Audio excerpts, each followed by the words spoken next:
ಮಕ್ಕಳೇ, model question paper 3ರಲ್ಲಿ ಬಂದಂಥ ಪ್ರಾಬ್ಲಮ್ಸನ್ನು ನೋಡೋಣ. ಇದರಲ್ಲಿ ಈ ಲೆಕ್ಕ ಒಂದು ಕೇಳಿದ್ದಾರೆ ಈ ಕ್ವಶನ್ ಪೇಪರಲ್ಲಿ. ಮಾಡೆಲ್ ಕ್ವಶನ್ ಪೇಪರ್ 3ರಲ್ಲಿ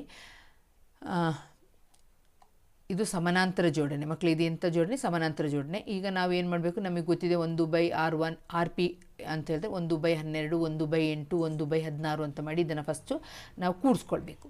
ಕೂಡಿಸ್ಕೊಳ್ಳೋವಾಗ ನೀವೆಲ್ಲವನ್ನು ಬರ್ಕೊಂಡಿದ್ದೀರಾ, R1 ಎಷ್ಟು, R2 ಎಷ್ಟು, R3 ಎಷ್ಟು ಅಂತ ಮಾಡಿದಾಗ ನಮಗೆ 1/12. ಇಲ್ಲಿ ಲಾಸಹ ಕಂಡುಹಿಡಿಯೋದು ಸ್ವಲ್ಪ ನೋಡ್ಕೊಳ್ಳಿ ಮಕ್ಕಳೇ, ಕಷ್ಟ ಆಗುವ ಮಕ್ಕಳು ಒಂದ್ಸಲ ಲಾಸಹ ಕಂಡುಹಿಡಿಯೋಕೆ ಗೊತ್ತಿದ್ದವರು ಈಸಿಯಾಗಿ ಮಾಡ್ಕೊಂಡು ಹೋಗ್ತೀರಾ. ಈಗ ಕಂಡುಹಿಡಿಯೋದು ಎರಡನೇ ಮಗಿಲಿ ಹೋಗುತ್ತೆ. 2 6ಲಿ 12, 2 4ಲಿ 8, 2 8ಲಿ 16. ಓಕೆನಾ? ಆಗ ನೆಕ್ಸ್ಟ್ ಪುನಃ ಎರಡನೇ ಮಗಿಯಿಂದನೇ ಹೋಗುತ್ತೆ. 2 3ಲಿ 6, 2 2ಲಿ 4, 2 4ಲಿ 8. ಈಗ ಪುನಃ ಎರಡನೇ ಮಗಿಯಲ್ಲೇ 3 ಹಾಗೆ ಬರಿತೀರ, ಭಾಗ ಆಗಲ್ಲ. 2 1ಲಿ 2 2ಲಿ. ಈಗ ಪುನಃ ಎರಡನೇ ಮಗ್ಗಿಲೇ ಹೋಗಬೇಕು. ಈ 3 ಎರಡನೇ ಮಗ್ಗಿಲೇ ಈ 3 ಹಾಗೆ ಬರಿತೀರ. ಇದಕ್ಕೆ 1 ಹಾಗೆ ಬರಿತೀರ. 2 1ಲಿ 2. ಈಗ 2 6, 6 2 12, 12 24, 24 2 48 ಬಂತು. ಹೇಗೆ ಬಂತು ಅಂತ ಗೊತ್ತಾಯಿತು.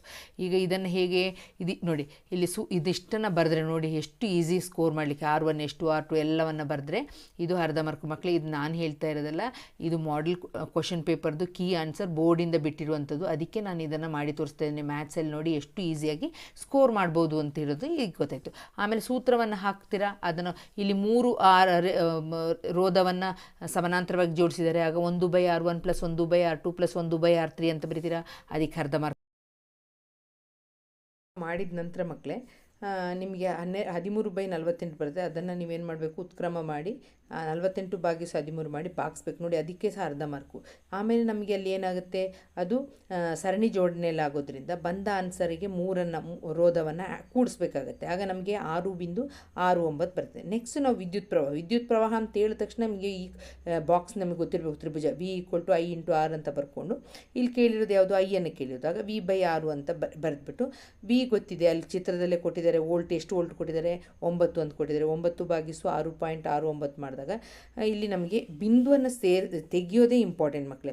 ಇಲ್ಲಿ ತಪ್ಪಾಗೋದೇನಂತಂದರೆ ಬಿಂದುವನ್ನು ತೆಗೆಯೋದು. 9 ವೋಲ್ಟ್ ಇಲ್ಲಿ ಕೊಟ್ಟಿದ್ದಾರೆ. 9 ವೋಲ್ಟ್ ನಿಮಗೆ ಹೆಂಗೋ ಬರಿತೀರಿ ನೀವು 9 ಅಂತ.